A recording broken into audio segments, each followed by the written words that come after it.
Let's all go to the lobby. Let's all go. Welcome back, ladies and gentlemen, to Inside Your Screen podcast. We are talking about Gangs of London. Gangs of London. Not as South London as I thought. I thought it was like East Legs. It's not like that at all. Sky Atlantic.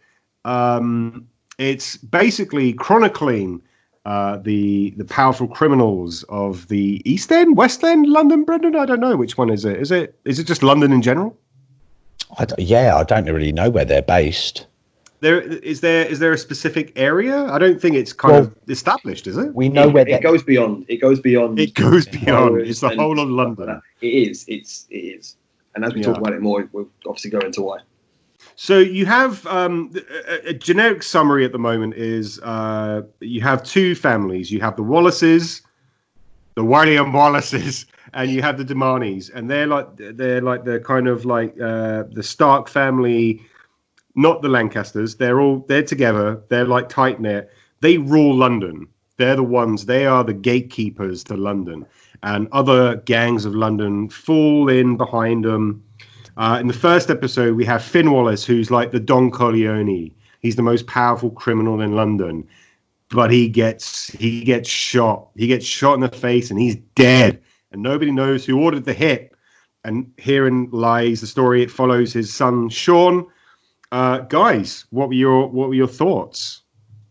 I thought it was excellent as a whole. So we'll conclude later on, but I didn't go into it with high hopes because normally you get these sort of things and it's kind of just for shock value. There'll be a few moments and the story doesn't really work, but this was fantastic for me. I don't know. I'm keen to hear what Brendan's thoughts were. Yeah, I completely agree. I thought as a series, it was absolutely brilliant. Exactly the same as Mike. I went into this blind. I didn't have a clue what to expect.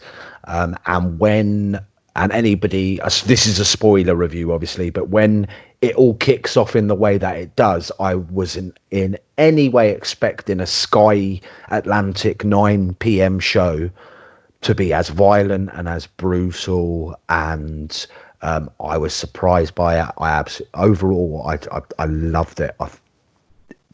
Brilliant. Well, yeah, you make a good point there. This, by the way, this is a spoilerific review. And some people have even compared it to a very kind of Quentin Tarantino-esque type of series. There's a lot of brutal violence that goes on here.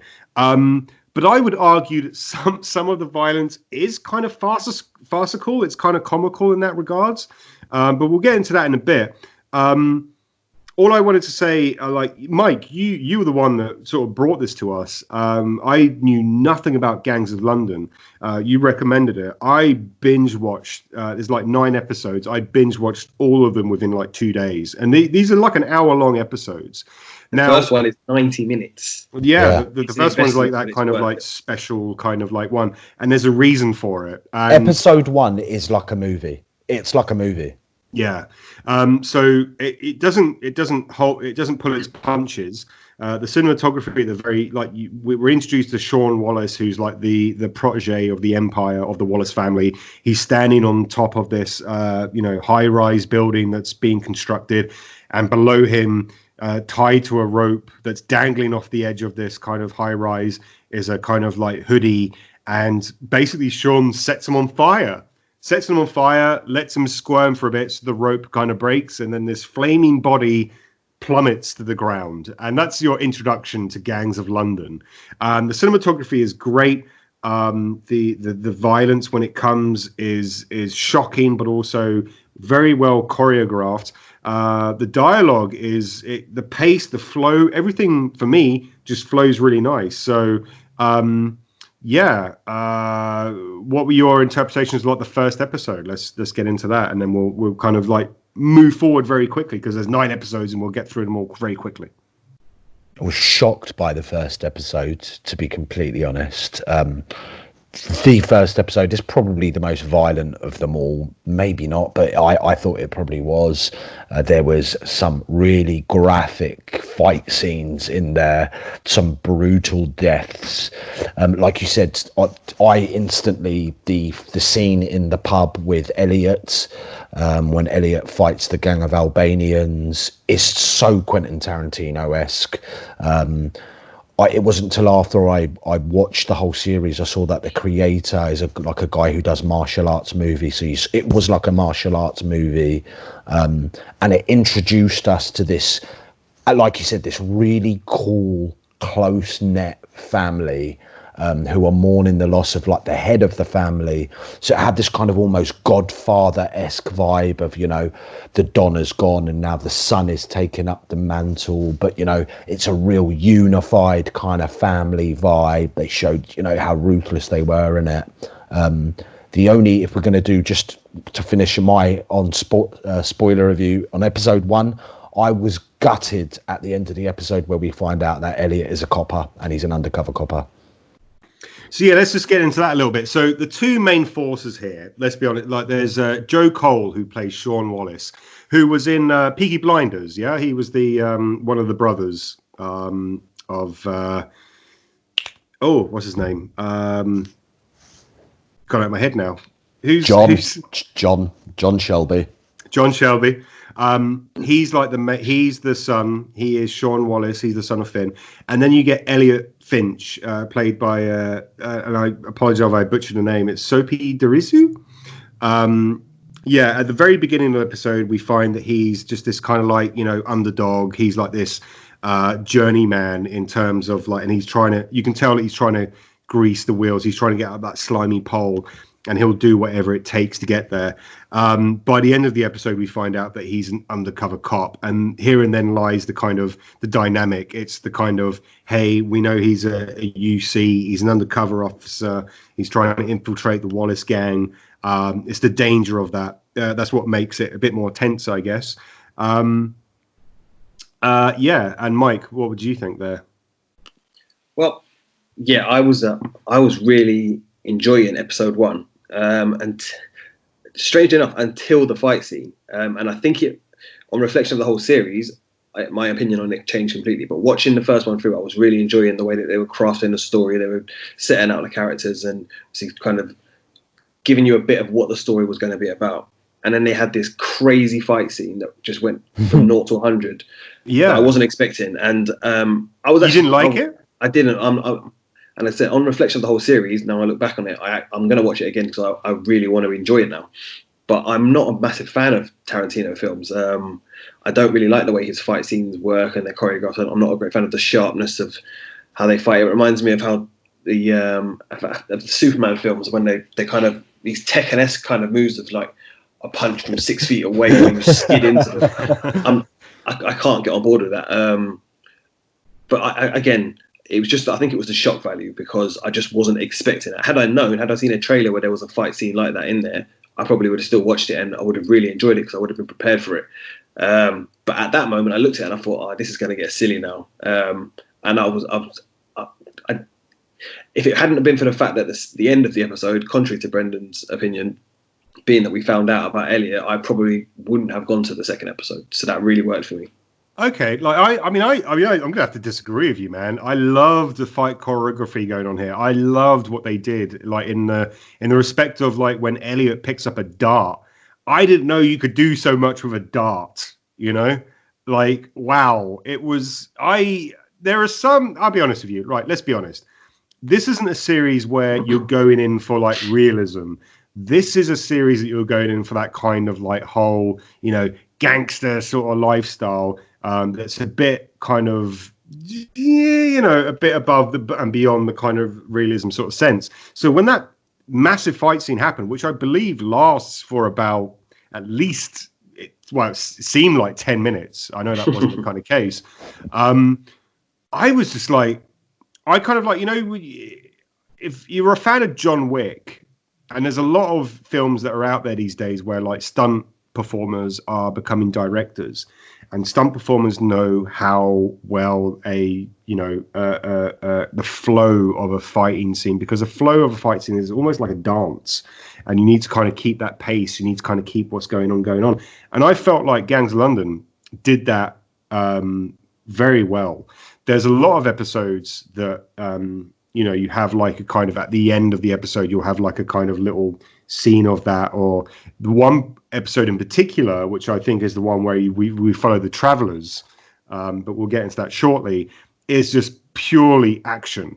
Now, moving on. So we find out that Elliot is a undercover officer. I was a little perturbed by the first episode because I did think it was going to be a Game of Thrones thing, whereas like you're going to be overwhelmed with the amount of people, the amount of characters. By episode 2, you kind of get to know the Dumani family. So you got like Eddie Dumani and his son, Alex, who's like the basically the intelligence, the brains of the outfit, and this is why they work so well together. Now, if you look at it in a kind of respect of like the Godfather, where I would and correct like you and debate me with this, guys, because I would like to think there were certain episodes where I was like thinking this is very Godfather-esque, where you had like, all right, you had Finn Wallace, who was like Don Corleone. Now he's died, and now his son has taken up the mantle. But where you had like Michael Corleone being like this level-headed, intelligent sort of guy, that I saw in Alex, what you've really got is you've got the kind of Sonny character, who is Sean, who's a bit hot-tempered, who's a bit kind of like, and it's an interesting dynamic to kind of feel like, what would have happened in The Godfather if Michael Corleone hadn't taken over, if Sonny did. Did you guys get that, or am I just completely off base here? I saw the similarities throughout the whole series. I mean, it's called Gangs of London, so it's going to pay homage to, some of the classic gangster films, and there was a lot of that, not just The Godfather. There was, there was Easter eggs and there was little nods to quite a few, with quite a lot of the scenes, especially in regards to the kind of the scenes where it is just the family talking and discussing business and that type of thing. There was a lot of similarities there.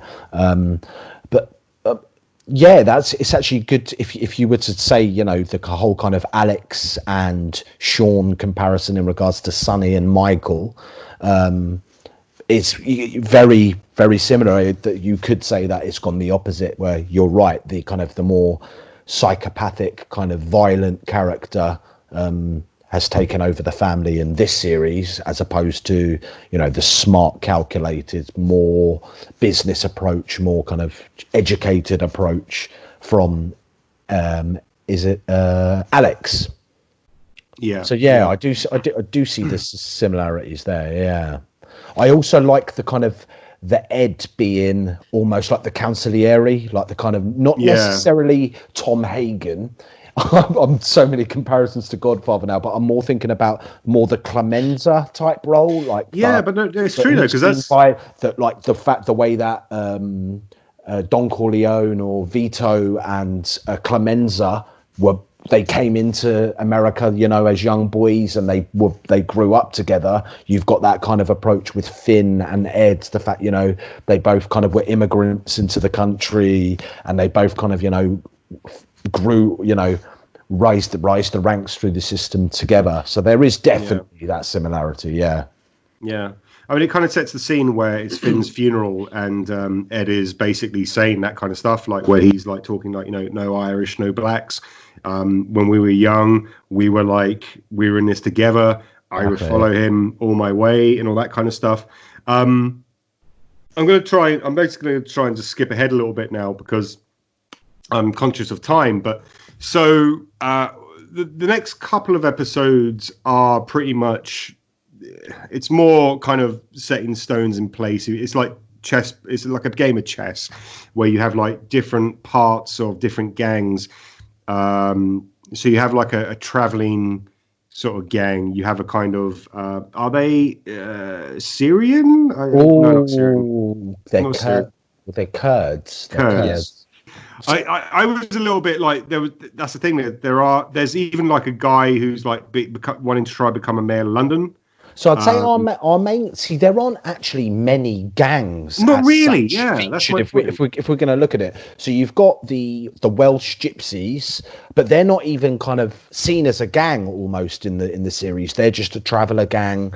Well, a traveller community. I'm not sure, but I suppose if you want to class them as a gang, you've got the traveller gang. You've got the Albanian gang, who is obviously who we have our kind of Elliot has his fight with at the start and kind of starts his stuff. We've then got the Kurdish gang. Is that it? We do get introduced to obviously the gang from Nigeria. Well, there's a Pakistani sort of.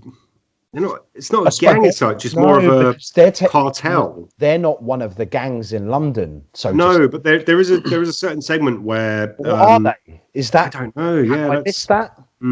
There's a certain scene where. So just that there's one guy, played by what's his name? I'm going to try and find it here, but there's basically a guy who's very much trying to become mayor of London. Yeah, and he does become mayor of London. Yeah.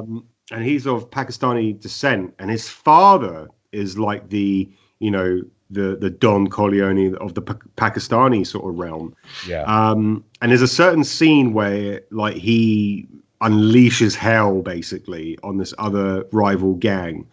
And the kind of people that come in are military-esque, but I don't know if they are Pakistani or if he's just hired them as mercenaries. That's based in Pakistan. See, that's the stuff that I thought was really interesting and I quite liked about the series as a whole was it did show, it wasn't solely based in London. So when they showed those scenes from Pakistan, I think it's when that they're smuggling their drugs in cows.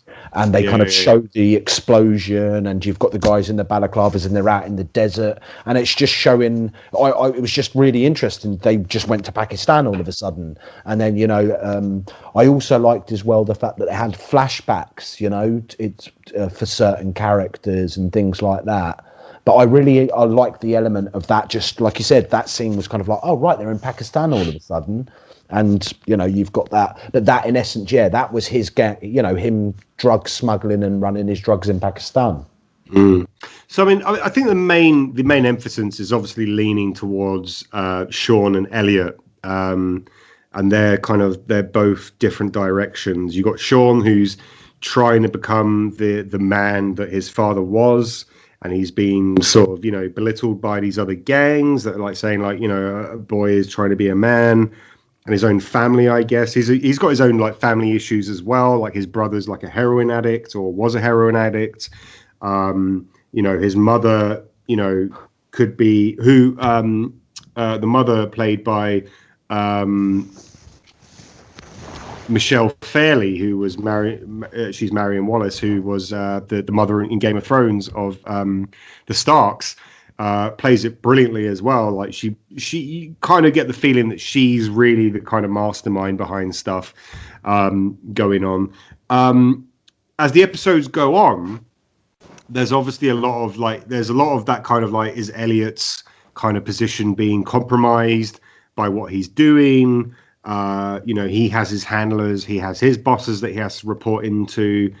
His loyalty is tested on certain occasions. There's obviously a lot of like gang warfare going on. I mean, I'm skimming everything that, as I said, like there's a lot of episodes that are going on here. Was there any episodes in particular that struck you as poignant? And I'm going to ask that to both of you now. I'm not sure which number it is.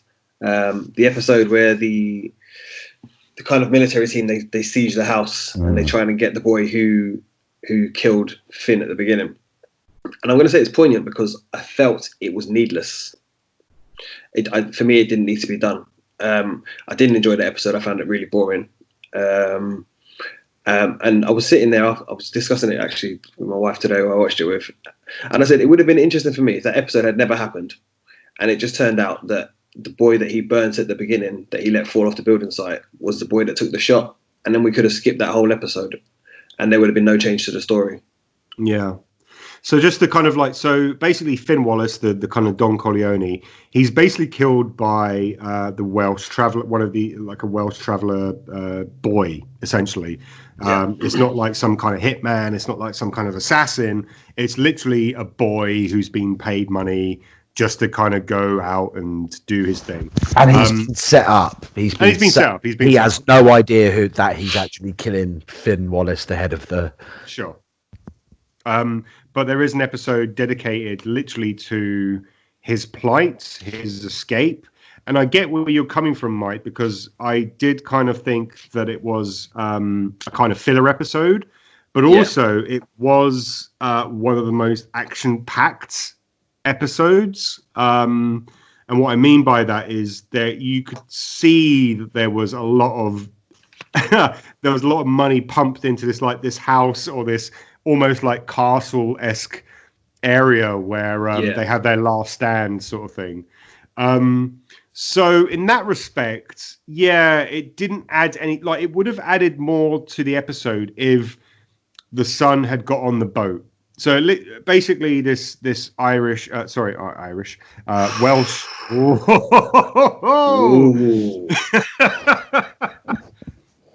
the thing. I was so surprised that they were Welsh. It took me a few episodes to actually think, oh, you're Welsh? So same here. Yeah, a couple of episodes in, I realised. I did have that thing. I was like, oh. But that's just movies for you. Movies will always make you think that travelling people are Irish. They're not. There's a lot of different travelling people. But my point being is, we don't see anything of this character for like 3 or 4 episodes, and then we have one episode dedicated to them. I think it worked well in the respect of the antagonist of this whole series, shall we say. There isn't really an antagonist because there are no good guys, there are no bad guys, but there is like one particular person he's like this kind of, is he Dutch? This kind of special forces professional. I think they were for Denmark, weren't they? Denmark, yeah. He's like this kind of uber elite sort of hitman in that respect. And I think they try to make out, in a series where you have so many shady kind of grey people, you need to have one antagonist. And I think he's been made out to be this antagonist. Anyway, they go to kill this Welsh traveller guy, and it's his father who's like making the journey to save him, all this kind of stuff. But I'll let you guys kind of talk now about that sort of thing. Yeah. I actually like that episode, if I'm honest. I'm the one who stands out. I liked it. It was just full-blown action from start to finish. It was. Mike is correct. You could almost delete this episode out, and it wouldn't do an awful lot for the story. But I just liked the ruthlessness of it. Again, the fact that you have this elite team. Did we work out, Tony, who were they working for? Were they working for the man, or were they working for the Sean, or... I believe they were hired by... Who were they hired by? The man. The man. We'll get on to the man later. Yeah, but I don't think they were. I think... So then they were working for Sean? No. Then they had to be working for the man. Why? Sean found out who they were. Oh, they were. Yeah, they're working for the investors. Yeah, the man. Yeah. I really liked it. I liked the moment. I thought the scene where, again, it was brutal, but I thought the scene with quite towards the end of the episode where I think it's the murderer of Finn's uncle. And it's the kind of shootout on the roof, and he has that last-ditched attempt to get the grenade out the window. And it's kind of the moment as he kind of has that rush to the window and the explosion, they kind of went slow motion. I thought that was fantastic, like the close-ups of the way. That's what I was talking about earlier about the farcical stuff of it, because I thought that was utterly ridiculous. Like, it was great, but it was ridiculous. That's the one thing. We're right in regards to the action in this series. It's Tarantino-esque. It's not. I wouldn't even. It's not Tarantino-esque.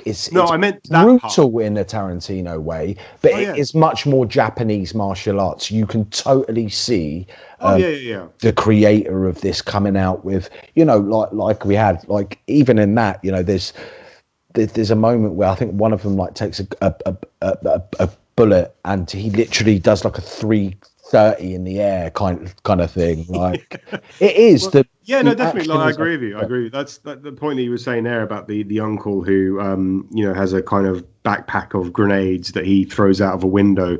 But before that, he's like shot to pieces. Like he is like shredded like a Swiss cheese, and then you just think, oh wow, that's that then. And then like the scene later, he's like, oh no, I'm gonna get up and listen, dude, you've been shot like 20 times. There's no way that these travelers are tough. Well, travelers are tough, indeed. But so another underlying sort of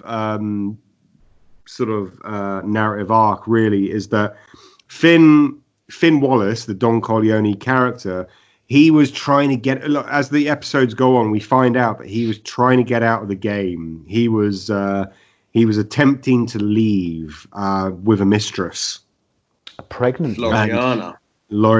Yes. Floriana. And he'd bought himself an island. He bought himself a kind of cruise ship, or not a cruise ship, but a kind of like a yacht. And this becomes she's kind of the key to a lot of the discrepancies here. So the Dutch, the Dane special forces guy is keeping her, like he's kidnapped her. We think she's dead initially, but he's keeping her under wraps as a kind of a bait because Finn had siphoned money from his accounts to be set up a couple of weeks after he left. So he was out. His plan was to be out of the picture and then to have this money siphoned from shell corporations into a new account. He was going to have a new life. We realize this a couple of episodes later, and she basically becomes the kind of key to everyone wants to get to. So she becomes a kind of she becomes a figure in the kind of whole thing as well. But how did you guys feel about that kind of narrative arc? Do you think she was a bit like she comes at the very end, but do you think she was a red herring as such? Do you think we wanted to follow her, or do you think that's a setup to like the next series that inevitably will come? I thought she was criminally underused. Her storyline could have been so important. And obviously it's a spoiler review, she just gets off at the end without any trouble, probably with the money. I just feel like there could have been so much more done with what was happening around her, rather than blowing up a shack to kill a kid. There could have been chasing that girl, and that could have been. If they were going to do a siege on a house, it should have been the Wallaces or the Adimenis. That's how you say it. They should have stormed that house because they knew that she was there. That would have been more poignant to the story. And Brandon, what do you think? Yeah, I agree with Mike. They could have done so much more with her. We'll get onto my opinion on the ending in a little bit, but like Mike said, she kind of props up at the end, and it doesn't really make sense. And but there could have been so much more involvement. The minute they introduced her and we knew she was going to be part of the series, I was desperate for her to meet the mum. Well, she does. she eventually, but it's in a big turning point as well, a big shock point. Not quite under the circumstances we're expecting, but no. So I'm trying to I'm probably skipping a lot of things here, but like as the episodes go on, we find that alliances are broken, alliances are made in the kind of weirdest of places. Sean Wallace is kind of made out to be like he's grasping for his own kind of stake in the Wallace kind of family land, if you will. Elliot is getting in deeper with the Wallaces, but also at the same time is he getting in deeper with, losing himself as a kind of like undercover policeman. We have the kind of side gangs, if you will. So we have like the Pakistani side of things where you have the guy who's, trying to become mayor. They're having like a turf war with the Kurds. That doesn't end very well. But we basically get to a point. Don't forget the Albanians and the Nigerians.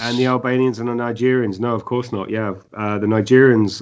Yes. So there's a whole separate part of this as well, where the Nigerians Do you know what though? I kind of, if you've seen Casino Royale, you kind of know what that all that bit's about. Does that make sense? Yeah.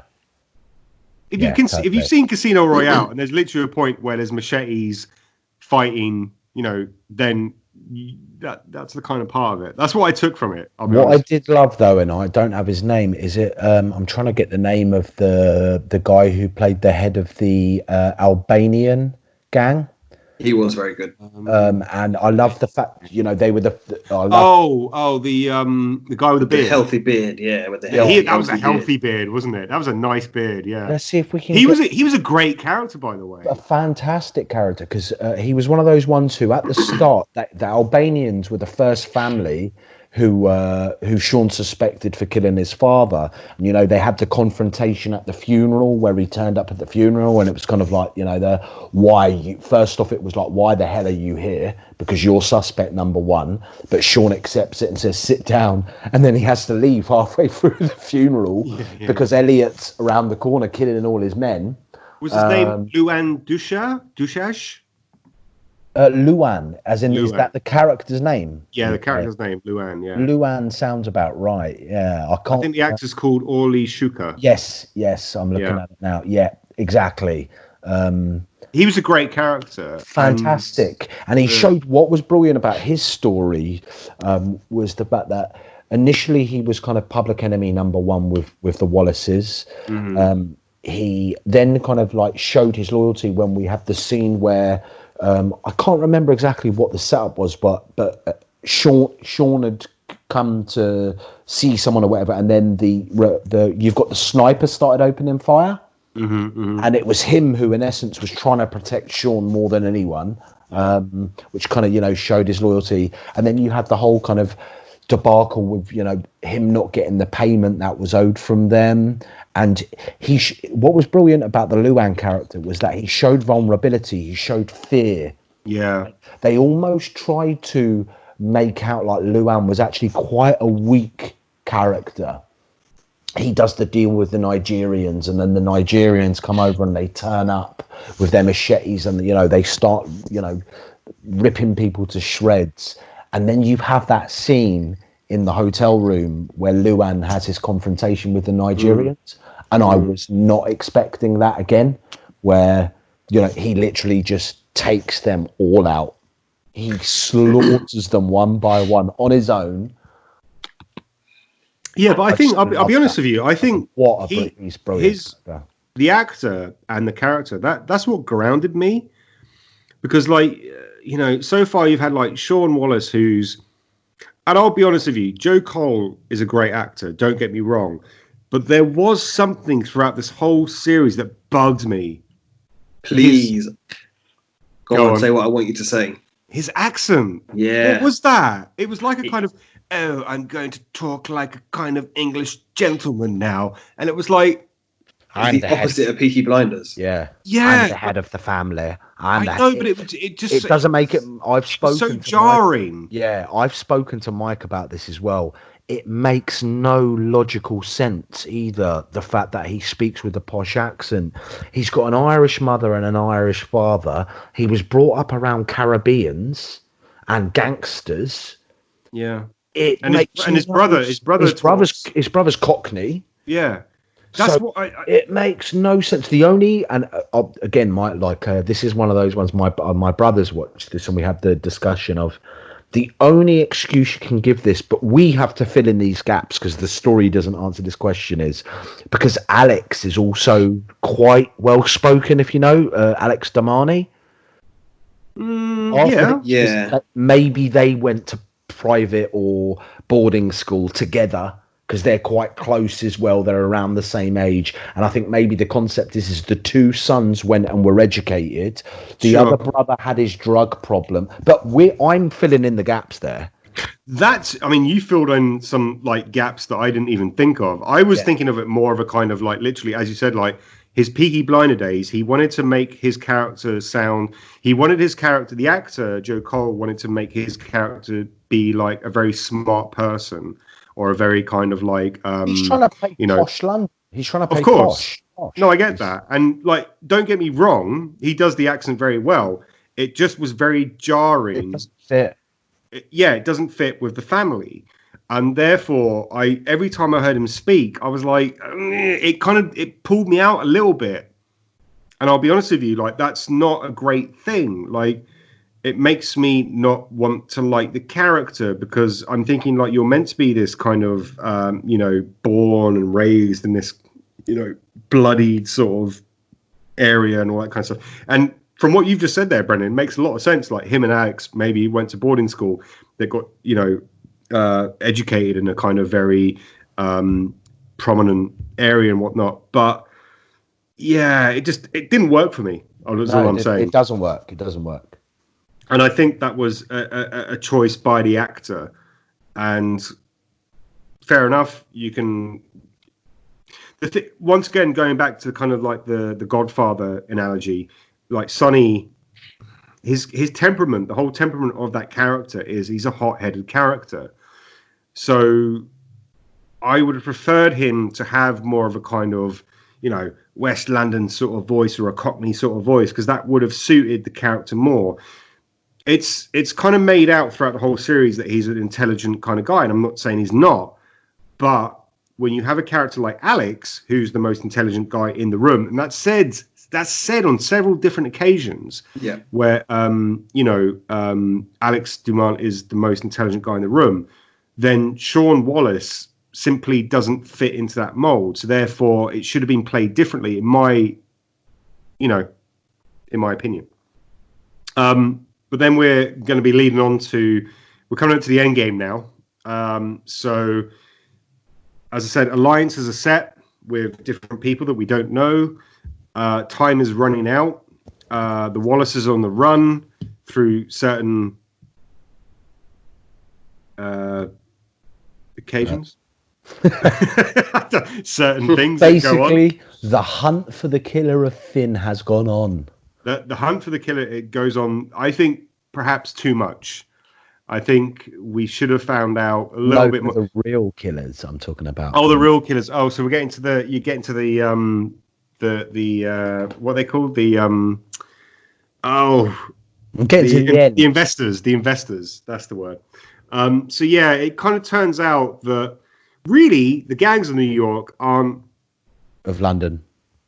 I'm thinking of the different. Sorry, That's very it's so easy to go to Butcher Bill.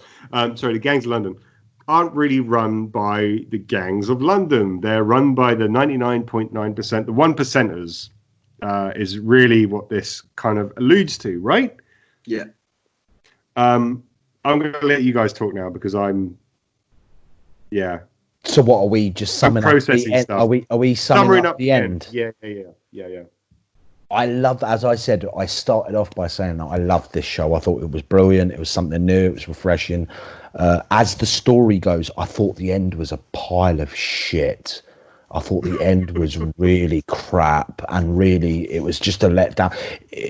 Right, I'll go into it. So the episode, the second last episode, where Sean basically blows up the Wallace building, the very Fight Club-esque. Very Fight Club-esque, and he blows up the building, and in essence we cut straight into the next episode, and it's almost, it was an act of terrorism that Sean has done. So now Sean is a wanted terrorist. Elliot is now in he's being questioned and waterboarded because he's, taken part and assisted with terrorists. And they mess around with the timeline slightly in the last episode.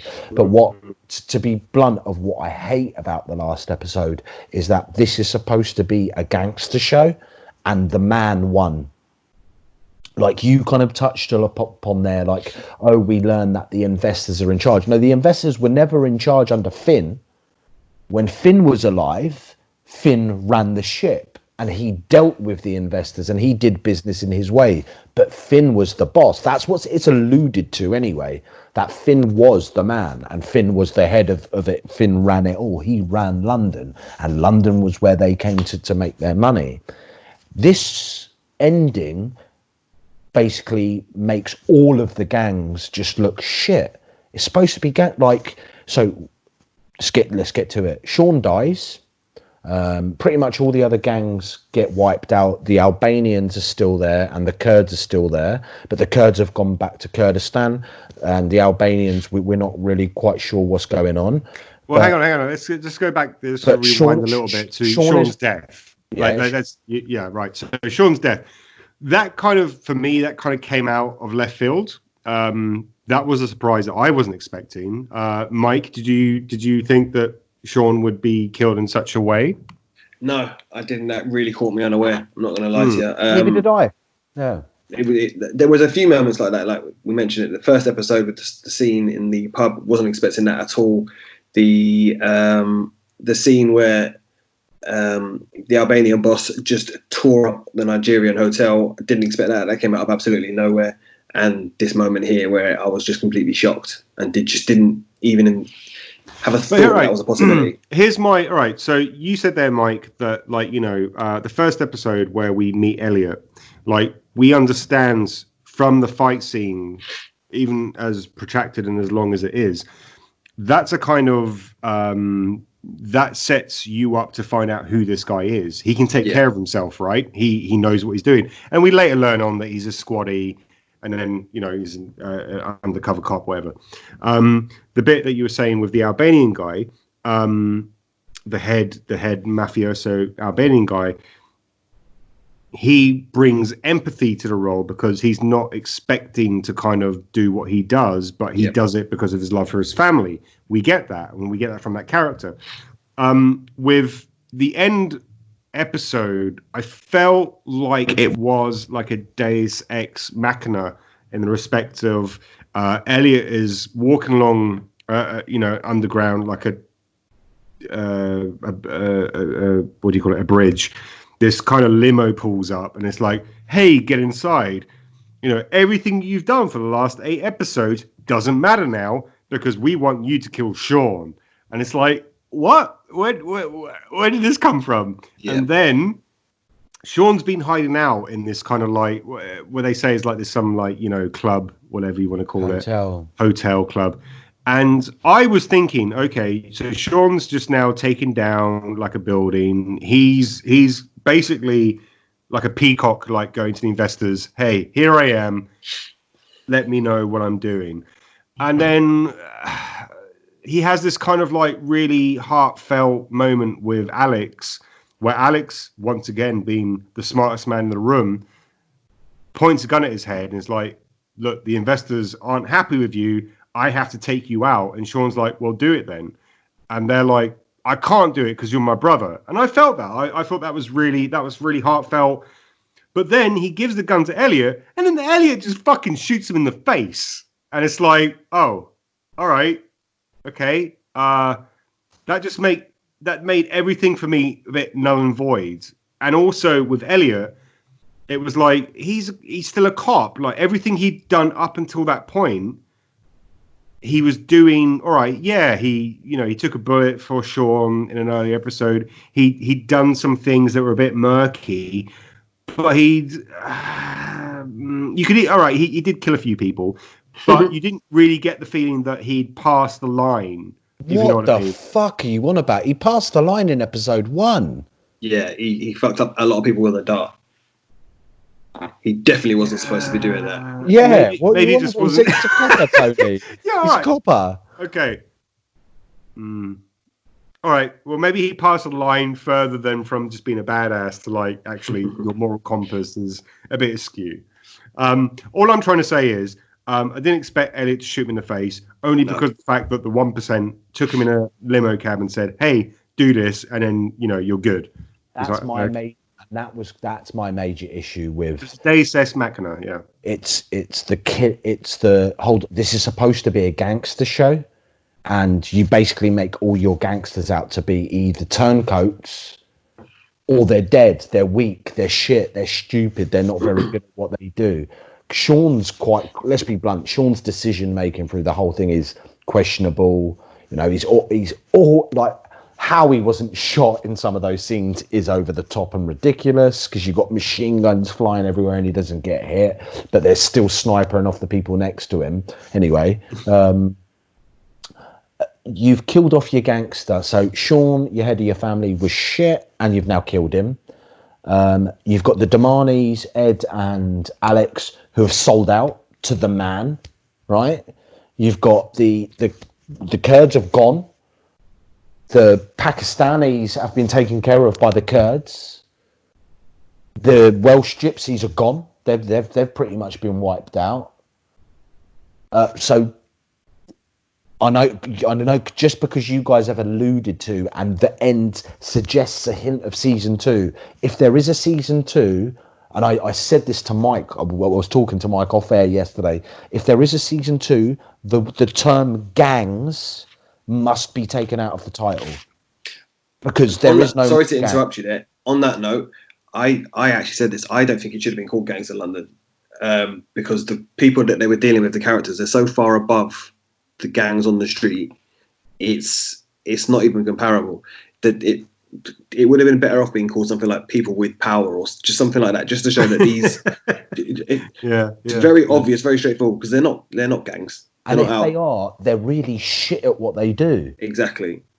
People with power, they get power, they lose power. It happens. So that's the thing. Being organised crime of London. Yeah, but not even I wouldn't, because it's not necessarily all crime either. And it's not that legitimate business, and it's clearly not that organised well either. Yeah, because exactly.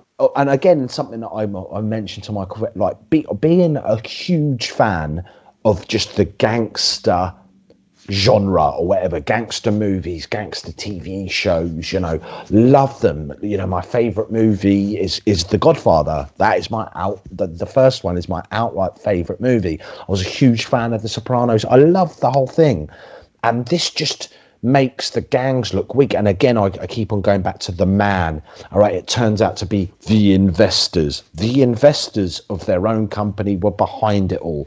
Who are the investors? It's alluded that the investors are kind of like, the politicians, the huge corporation owners, like you said, the 1% of the 1%. And they kind of win in this. They win. You've got the undercover copper who gets away with it. But he's going to continue his journey. That's why he's got the little memory card. Yeah, that's the whole of series 2 start there. Yeah, but I will watch series 2. Yeah, you will. But I won't if the term gangs is in the title.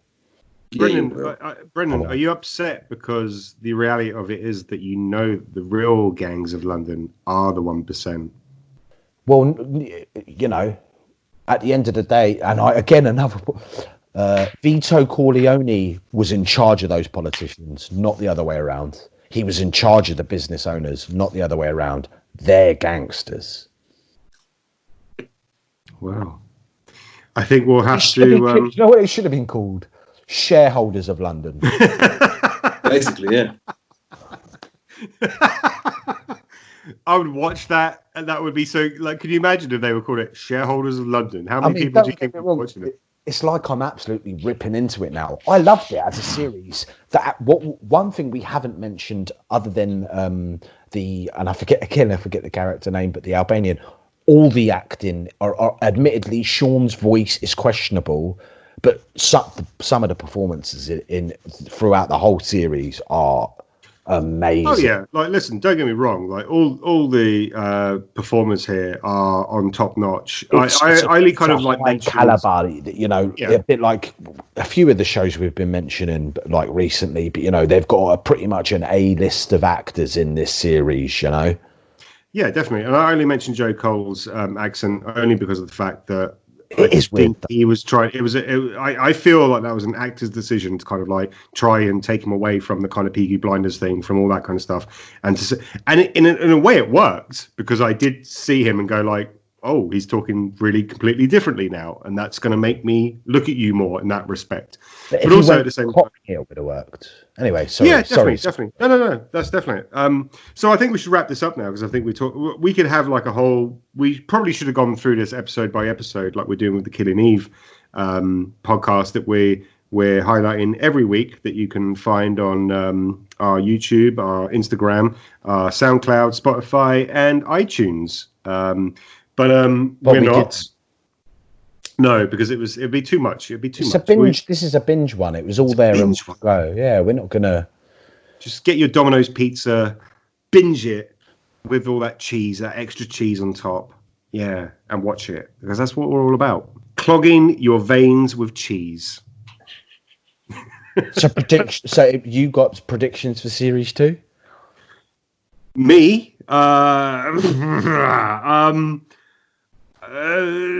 really. At the moment, I would think that I don't know. I really don't know how. I don't know where they could go from this.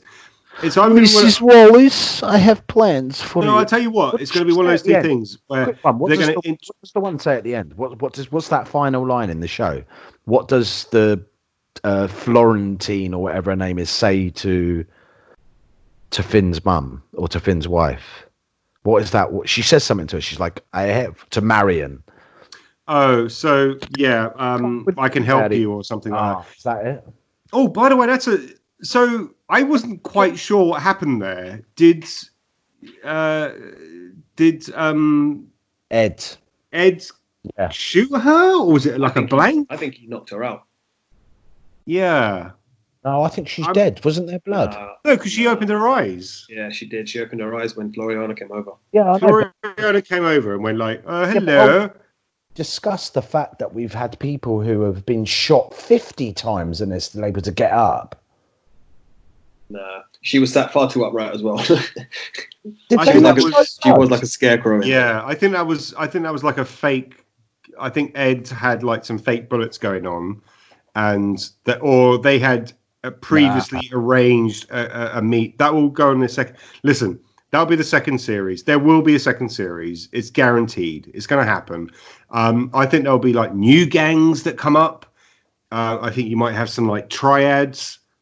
I think you might have like, going up against who? There's no gangs left. I don't know, Brendan. I don't know. It's about Elliot. Next one's about Elliot going after the people in charge. Elliot, and I think Elliot, Alex, and Ed will be like the main three guys. That's my thinking about it. Or where there are no gangs, there's a vacuum in power. New people always come in. It's always the way. Mike will step in and make his own gang. Listen, I'm up for it. Inside your crew gang. Yeah, we'll posse up. We'll start with the three of us. We'll posse up on like Red Dead. Do you know what, lads? We'd probably put it on better than the Wallaces. Twitch. We'll put it on Twitch. People can just watch us the whole time. Can I just quickly say, just because it's just thought of me, I thought we would do it better than the Wallaces. And I know I have a habit, just as you're wrapping up, Tony, to talk about a scene. But just because I found this scene so hilarious, and we'd do it better than the scene where Elliot gets shot. Yeah. And they bring him into the kitchen table, and you've kind of got the chaos. If he's on the kitchen table, grab this, grab that, and then you've got the oh my god, the little boy is watching. So you get the little boy, and they go to the next room, and it's the other brher. Doing heroin. And then they come back out, and you've got the gypsy or whoever it is, and the mud. I had to bring up that scene because it was funny. But maybe that's what's happening in series 2. Maybe what he's witnessed kind of. Is it Danny? Is he Danny? He's called Danny. Is that right? Maybe that will have implications to him. Like, we don't know. Danny's living the life in Panama. Yeah, it's all good. So, guys, I'm going to wrap this up now because I think we've spoken too long about this. We could literally go so many episodes talking about this. We mentioned before, it's 11 hours of content. It indeed, and we've condensed it down into 45 minutes or something. There'll probably be things that don't, make sense. But if you've watched it, and the whole point is you've watched this before you listen to our podcast, then you'll know. So I think personally that series 2 will, as I said, I think it will be between Elliot, Ed, Alex, and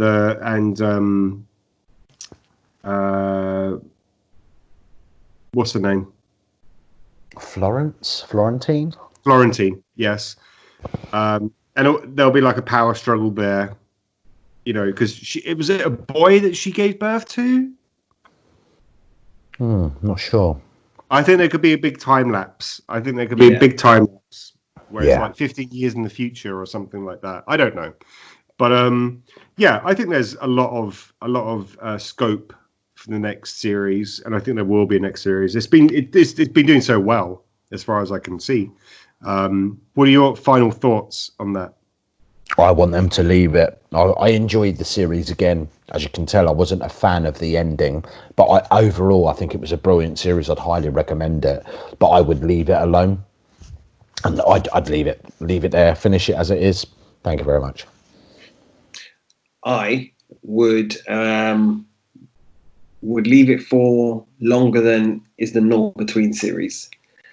Then you can still do it in real time, so to speak, but we can see what's happened in that time period between where Elliot's got to. I don't want to pick up from Elliot now 2 months down the line and he's chasing these mysterious suits through the boardrooms of London. So I'm just hoping they leave it for a while before they bring it back. Okay. Well, guys. What about you, Tony? What about your thoughts? I've already said, I think it'll be like a big time lapse. I think there'll be like a couple of years in the future. I think Elliot will be high rising in the scope of like his profession. That will cause an element of tension, because then the what do you call it? The investors will get back in touch and they'll say, "Oh, we've got something that you need to do," and he'll be like, I'm now like a head DCI or whatever they call it now. And then by that time, all the other gangs would have, because all the gangs are decimated. So there's going to be new gangs that come up. And there's going to be like a power hungry thing going on. It's like the scraps, when the scraps are led to the kind of hyenas, who's gonna grab them. So it's going to be that kind of like show. Which accountancy firm's going to take over London? We'll find out when the coronavirus lifts. But guys, yes, everyone listening at home, add us on your, give us a like, subscribe to us. We're on YouTube at Inside Your Screen. We're on iTunes, we're on Spotify, we're on SoundCloud. And we'd love to hear your opinions on what you think about Gangs of New York and other episodes that we've had. Including Gangs of London. God, I keep on saying it, don't I? Gangs of New York is so embedded in mine now. Yeah. Gangs of London, sorry. I apologize. So let us know what you think. Like and subscribe and let us know. Goodbye.